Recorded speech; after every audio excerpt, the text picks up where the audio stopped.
et elle s'est plainte d'avoir reçu un passeport avec le indiqué mâle dessus, alors qu'elle avait fait sa transition et que Trump lui a envoyé en disant non, moi je reconnais que deux genres et on ne change pas de genre. Sûr. Alors, je vais vous expliquer ça. Vous connaissez ce cas? Oui.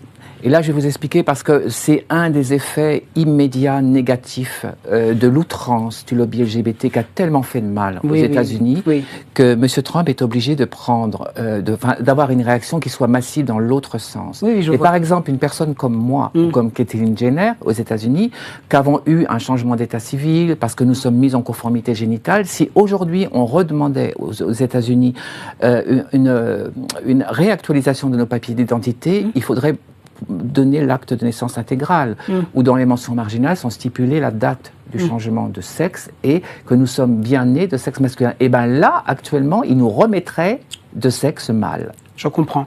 Ça, c'est très grave. Vous savez qu'ils ont demandé, le lobby LGBT, à ce qu'apparaît sur les passeports la mention X pour dire troisième sexe. Je ne suis d'aucun sexe, je veux le X.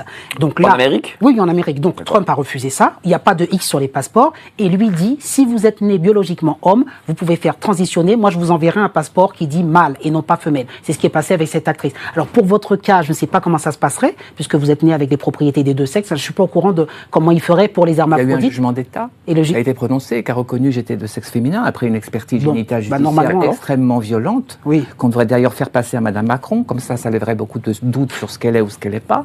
N'est-ce pas? On nous met sur une table jambes écartées, on nous rentre un truc dans le vagin pour mesurer la profondeur et voir si on est apte à satisfaire les hommes. C'est comme ça qu'ils disent.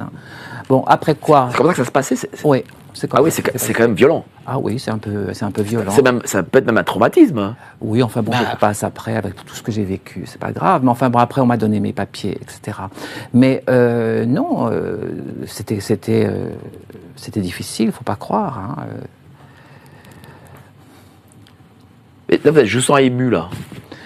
Oui, parce que c'est des situations. Quand on arrive au bout de son parcours.